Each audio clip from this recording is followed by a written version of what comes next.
Who's that? Commander Claw. Who's bad? Commander Claw. Well, thank you for clicking on this video. I'd like to introduce myself. I am Commander Claw, everything EDH deck building, and this series is geared towards new beginners to the world of Magic and recommended commanders for them.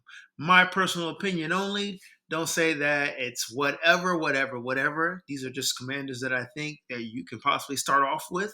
Share it with your kids. Start off with yourself. Might be your first Gruul deck. I don't know. But these are just some beginner ideas that is help you build these new decks. So let's get right into the first 5 commanders of this series. Oh,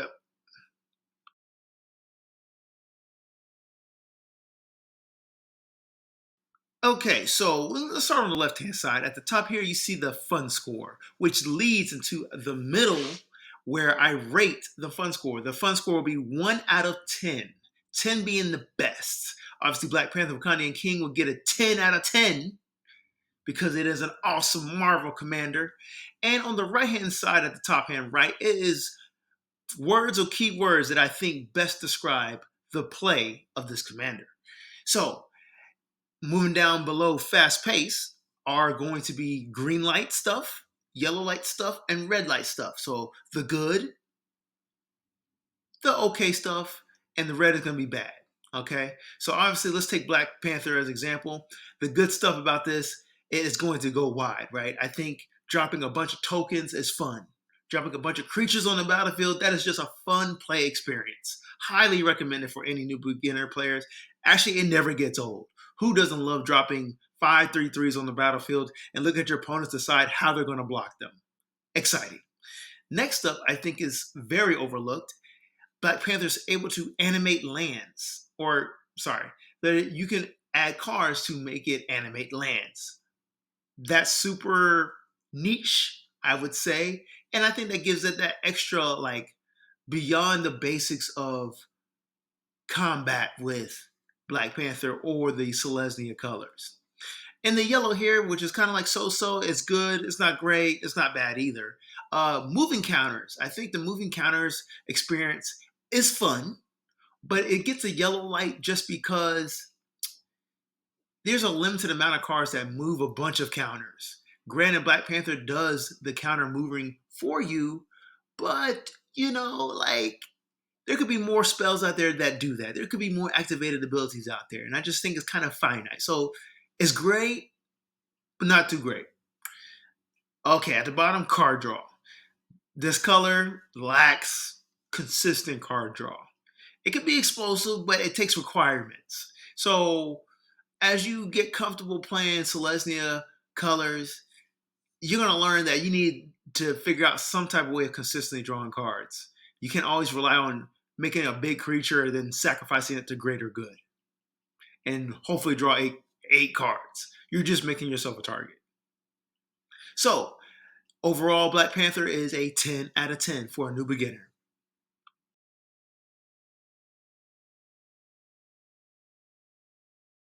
As you saw, Aegar the Freezing Flame is my next commander recommended for beginners, or you're looking for an is-it color that's not too is-it-ish. This one is in 2,712 decks on EDHREC, so there are sources out there for you to find more cards.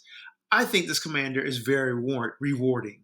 The reason why, because his ability says whenever a creature or planeswalker an opponent controls is dealt excess damage, if a giant wizard or spell you control dealt damage to it this turn, draw a card.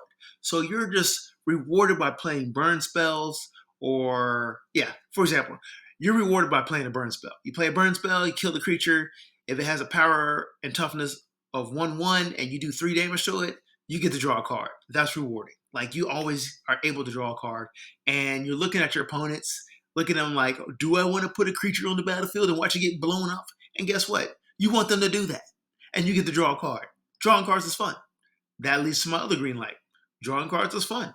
It is a 3/3 body, so it is kind of beefy, and it gets out pretty fast for only 3 mana. The only other problem I think is great, but not great, is the other giants and wizards that are in the world of Magic. They are very heavy CMC, so you don't really get to... You could play with them, but my personal experience, you really want to focus Aegar the Freezing Flame as the commander and stick with him as your main creature and just play your whole game with him. Because when you start adding the other giants, that's 5 CMC, and that's like a waste of a turn. And you don't want to waste turns. You got to maximize turns. The red light is late game. Honestly, you're not pumping out a crazy amount of mana to drop in a huge burn spell like a Crackle with Power. That's not this type of deck. You can possibly add that card in there, but it's just late game. I don't know if you can really take over the game. It's really, in my opinion, as best as a Voltron with a bunch of burn spells. So as you discover more cards on EDHREC or other sources for Aegar the Freezing Flame, take advantage of creature type beneficiaries, like Squash over here. The spell costs 3 cost or less to cast if you control a giant. Aegar the Freezing Flame is a giant, obviously. So this spell only costs 2 mana, and Squash deals 6 damage to target creature or player. That's a lot of damage for only 2 mana. You don't get that often. So what I'm telling you is, as you deck build, not only this commander, notice the creature type of the commander. Find cards that say, this spell costs less to cast if blah, blah, blah, blah. And guess what? Wizards have this often. This spell costs less to cast if you control a wizard. They do this often. And I think another pro tip is, as you're deck building, you'll see cards that say blah, blah, blah, cost less if you control a giant. These are like redundant spells of a more popular staple spell. And you want to add these to your deck. So it gives you some kind of consistency as you play the game. And also, when you go through EDHREC or other sources, you read the card. I really think Blasphemous Act is an awesome card. It is a board wipe. Most creatures don't have toughness of 13, so you're going to be able to draw cards on all those creatures that get blown up because you would be doing excess damage. And excess damage is something that I'm trying to decide how to describe it within the rules. When you do more damage than the toughness that is of a creature. Always think about that. Yeah. So even when you attack with a giant, that's a 3/3 Aegar the Freezing Flame, and your opponent blocks with a 1/1, you dealt excess damage because its toughness is 1. Cool stuff. I think it's a nice rule learning commander, basic, straightforward, but it's rewarding.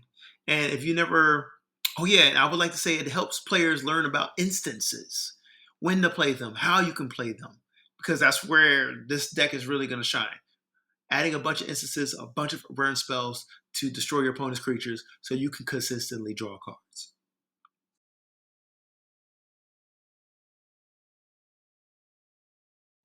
Okay, so you saw Slinza the Spiked Stampede, 5 CMC, 5/5 beast, legendary creature. Beast spells you cast cost 2 less to cast. Each other beast creature you control enters the battlefield with additional +1/+1 on it. Whenever Slinza or another creature with power 4 or greater enters, you may pay 1 or Gruel. When you do, Slinza fights target creature you don't control. This commander is brand spanking new from the Jumpstart Foundations. Foundations Jumpstart is only in 557 decks. But what I like about this commander, it is straightforward smash fest. Gruel is generally smash fest. You're going to attack phase with big fat creatures and tell your opponents, what will you do about this? If you do not have a blocker, you're taking a lot of damage. If you do not have a removal, you are taking a lot of damage. Guess what? I'm in green. I can remove enchantments and artifacts pretty easily. Oh, you want to target my legendary Slinza the Spiked Stampede? I have hexproof. Bam. That's what's cool about green. It is combat focused, combat tricks, fun. What else is awesome about this guy, Slinza? He lowers the CMC of beast creatures. As you discover more beast creatures out there, there's a lot of them. This is actually the first, no, I'm sorry, there's another one. But this is the best first beast creature that lowers the CMC cost of beast creatures. Yes. So that's what makes him fun, because there's awesome creatures out there that are high CMC and you want them on the battlefield quickly. He allows you to do that. And he's a simple concept. You're going to combat. You want to do combat stuff, combat tricks. Give it +7/+7 with a power boost somewhere. That's what's cool about him. The bad part is, like I say, I'm telling y'all, green is not good in card draw. Green is not good in card draw. You always got to have some big, powerful creature that has like 11/11 that sacrifices the greater good to get all these cards. Otherwise, green has enchantments that are super expensive cards to buy, like Sylvan Library, to manipulate your library just to draw a card. So, you tell me what you want to do. Well, actually, don't even tell me what you. I'm gonna tell you what to do. This is a budget-friendly deck, but just know green cards are not good in drawing cards. So, I mean, I'm just telling you now, beast creatures do a lot of extraordinary things. On the right hand side, you're going to see the staple is Rampage and Balos. Six mana, 6/6 beast, trample, landfall trigger. Whenever a land enters the battlefield under your control, you may create a 4/4 green beast creature token. That's crazy. That's such a powerful mechanic. Landfall is a powerful mechanic. And you know, when you have Slinza added in this deck, he only costs 4. You're getting him out turns earlier, putting more pressure on your opponents. That's what's cool about this guy. Simple concept, straightforward, combat. You get to play more powerful beast creatures with additional abilities. Most green creatures don't have power-wielding abilities. They're usually mana dorks like elves, or they're just like vanilla big and they have trample. Beasts, they're just a whole different class. So welcome, Slinza. Thank you for being a commander. Thank you, WOTC, for making this guy. Have fun, y'all. Highly recommend it. Score of 7. Sorry, a fun factor of 8.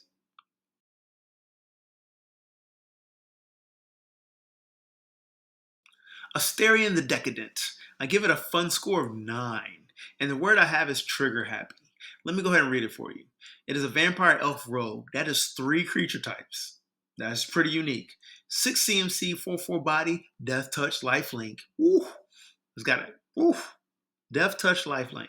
At the beginning of your end step, choose 1. Feed. Target opponent loses life equal to the amount of life they lost this turn. Friends, you gain life equal to the amount of life you gained this turn. So I think this is an awesome beginner-friendly card because it helps players learn about the end step. And I think it promotes the other phases of the game, such as your main phase, your combat phase, and your second main phase. Players, as you evolve from beginner to intermediate, it gives you more room to do other things. It allows you to sequence plays. So like a beginner player may not see actually a beginner player will see all this because they're going to have other creatures, they're going to have drain life spells, and they're going to do damage with their creatures. An opponent lost 5 life that turn from that creature. Then when you have Astarion the Decadent, his instep triggers. Oh, they lose an additional 5 life. So it kind of puts the image in a new player's mind that like, oh, I can start adding sequencing effects from like untap, upkeep. Okay, during my upkeep, this player loses 1 life. Okay, I go to my combat phase. Maybe I already have a creature that says at the beginning of combat, another player loses 1 life. I don't know, Then, you go to combat, swing with a 5/5, you deal 5 damage. That's a total of 7 damage right there. Get to your end step, that's 7 damage. That's cool. That's cool. It's cool seeing players lose life just off of triggers. I will say, it is high CMC. That's the only issue. That's the only issue. But this ability is super powerful. And most likely this commander is going to stay on the battlefield. You are in black and white. You can easily protect him with a bunch of white spells that give it hexproof or indestructible. Great commander for beginners. Helps you learn the game. And with Orzhov colors, which is black and white, there's so many aristocrat techniques out there. The word is not techniques, but tactics out there where you drain life and opponent loses life just by casting a giant sorcery or it's an additional trigger. Like you can do so much in Orzhov. Like players are losing life just like that. So I think any new player that saw Astarion the Decadent is probably new to Orzhov and doesn't really know what Orzhov does. It's an aristocrat strategy. Drain life, players, sack a creature, you gain a life. There's just so much room to do. This is a great open-ended commander, and that teaches you all phases of the game because there's more to do. more to do. And it's very strong, easy to protect, easy to draw cards. You should have fun.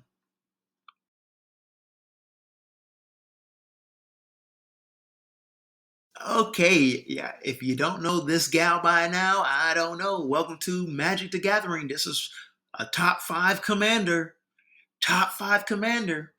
I give it a fun score of 10, and the key word is versatile.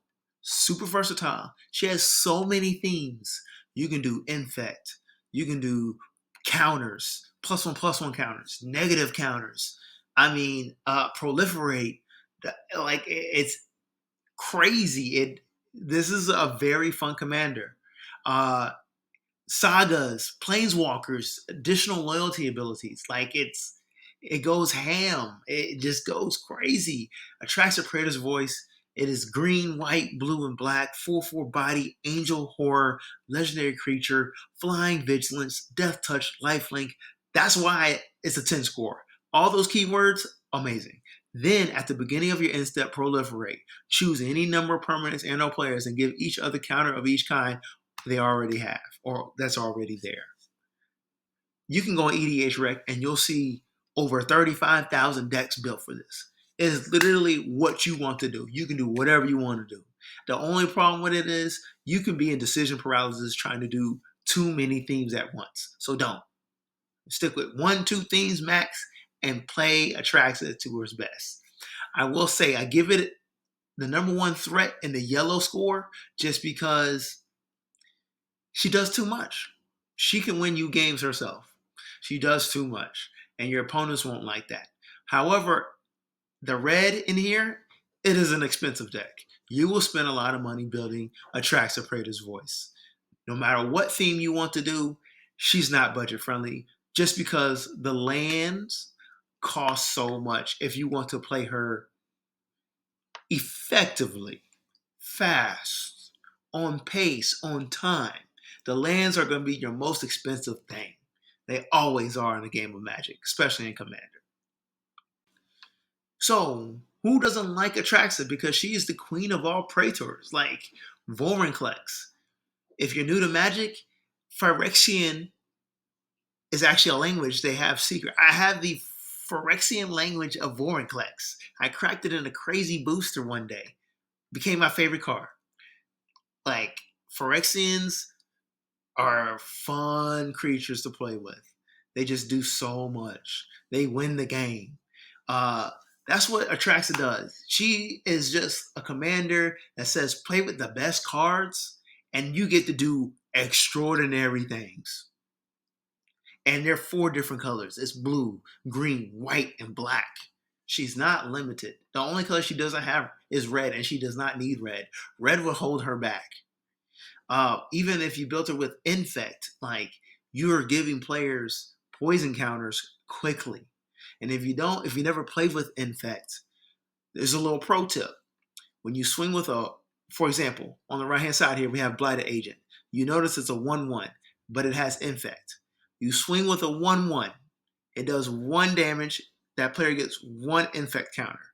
However, if you give it a giant growth, which says give target creature +3/+3, that opponent will get 4 poison counters. Then you go to your end step with Atraxa, you proliferate 1 time, your opponent has 5 poison counters on 1 turn. That's what makes her crazy powerful. Then there's a bunch of instants and sorceries and artifacts that help you proliferate. You can knock out opponents in 1 turn by giving them 10 poison counters. It's a possibility. That's what makes Atraxa fun, open-ended, and the #1 threat at the same time. Have fun.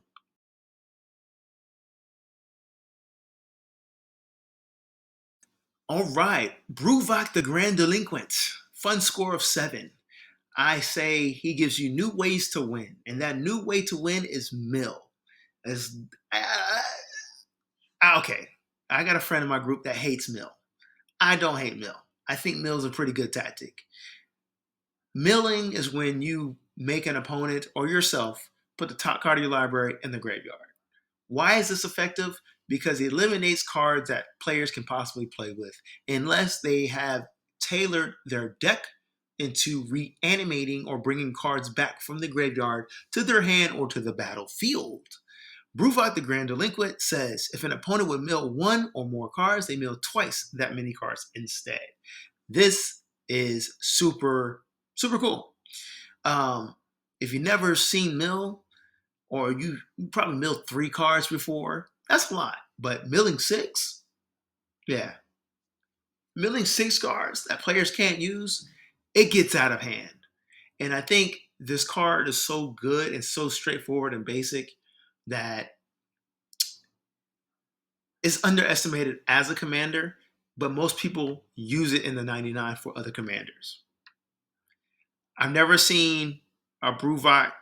I've never gone against a Bruvac deck himself, but I played this one myself, and my opponents don't let me actually let them mill. Granted, because down here on the red-hand side, I say mono blue. Mono blue, you're going to be a target because, granted, counter spells is known for mono blue. Are you going to let other players play the game? If you say no, they're going to hate on you.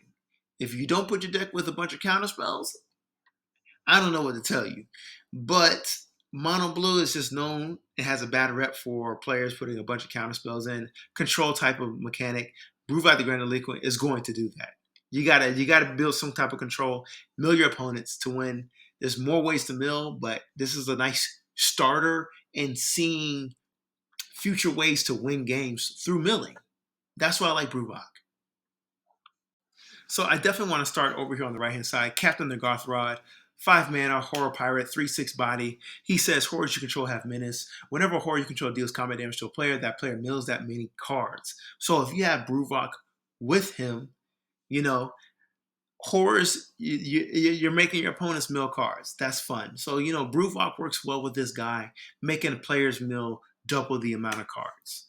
It just eliminates the game faster. Then also Captain's ability is at the beginning of your end step, choose target artifact or creature card in an opponent's graveyard that was put there from the library this turn, put it onto the battlefield under your control. It gives you twice the opportunities if you have Bruvac to get more creatures or artifacts. That's what's cool about this guy.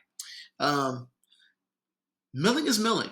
It's a good way to win games. It's a good way to extend your hand. And what I mean by that is self-mill. You can make, there's cards out there that says, hey, mill 3 cards, but you built your deck where you can retrieve cards out of your graveyard. Blue does that well with artifacts, and red does that well with artifacts too. So I think Bruvac is a great, straightforward commander for beginners to learn the mechanic of mill and discover new cards that mill.